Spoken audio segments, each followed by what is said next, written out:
Kebangkitan itu ada. Ikhwani fid din, a'azakumullah, kaum muslimin rahimani wa rahimakumullah. Yang namanya kebangkitan ba'dal maut adalah benar-benar kebangkitan dengan roh dan jasad. Buktinya Allah Subhanahu wa taala menjawab pertanyaan musyrikin yang sesungguhnya bukan pertanyaan tetapi mempertanyakan tentang kebangkitan. Datang membawa tulang belulang yang rapuh, dihancurkan di hadapan Rasulullah SAW, dan kemudian ditiupkan ke wajah Rasulullah SAW sambil mengejek. Man yuhyil 'idham wa hiya ramim. Siapa yang bisa membangkitkan tulang belulang ini yang sudah hancur rapuh seperti ini? Kurang ajarnya musyrik tadi di hadapan Rasulullah SAW menghancurkan tulang belulang dan meniupkannya ke wajah Rasulullah SAW sambil mengejek, man yuhyil 'idham wahia ramim. Maka Allah Subhanahu wa taala yang menurunkan wahyunya membantah mereka. Qul yuhyiha alladhi anshaaha awwal marrah. Katakan pada mereka, yang membangkitkannya adalah yang menciptakannya pertama kali. Apa susahnya? Menciptakan pertama kali bisa, apalagi mengulangi. Secara logika, mana yang lebih susah? Menciptakan pertama kali dengan mengulangi. Mengulangi lebih mudah. Maka Allah mengajak kita berpikir dengan benar. Qul yuhyiha alladhi ansha'aha awwala marrah. Katakan, yang akan menghidupkannya adalah yang menciptakannya pertama kali. Yang dulu menciptakan Adam dan Hawa, yang dulu menciptakan seluruh manusia dan apa yang ada di alam ini, dialah yang akan membangkitkannya kembali. Apa susahnya bagi Allah SWT? Dan ayat ini sebagai dalil bahwa kebangkitan itu dengan jasadnya, dengan tulang benulangnya, dengan badannya. Baik, kalau manusia itu dari mulai kecil sampai besar, sampai besar, sampai besar, sampai tua, baik, dan dibangkitkan nanti yang jasad kecil atau jasad besar atau jasad tua. Atau ketika matinya renta dibangkitkan renta, matinya kecil nanti dibangkitkan kecil.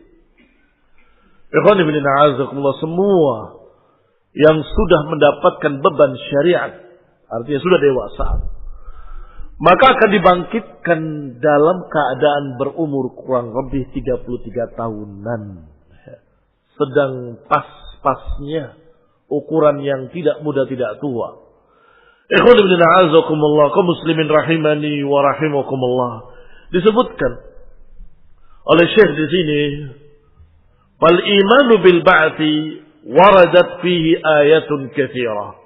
Maka masalah kebangkitan pada hari kiamat nanti, hari kiamat kemudian langsung dibangkitkan, kemudian saat itu juga akan dikumpulkan di padang mahsyar, setelah itu akan dihisab, setelah itu akan masuk jannah, sebagian akan masuk neraka.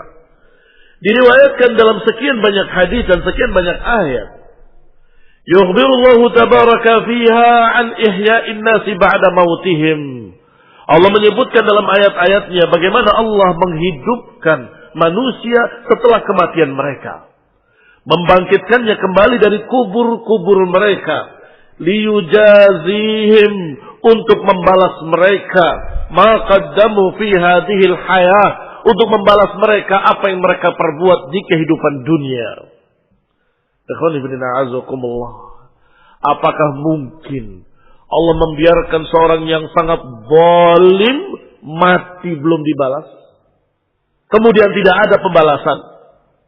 Apa mungkin ada seorang yang baik tetapi terzalimi dan belum diberikan haknya sampai matinya, apakah akan dibiarkan tanpa diberi haknya?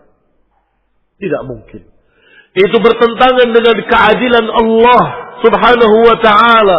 Maka famin adlihi Subhanahu wa ta'ala, karena dari sifat keadilan Allah, Allah akan bangkitkan mereka dan Allah akan hitung mereka, akan Allah hisab mereka dan Allah akan balas mereka. Sehingga dijuluki pula hari ini dengan hari pembalasan. Al-jaza'ul ihsan illa al-ihsan. Tidaklah ada balasan kebaikan kecuali kebaikan.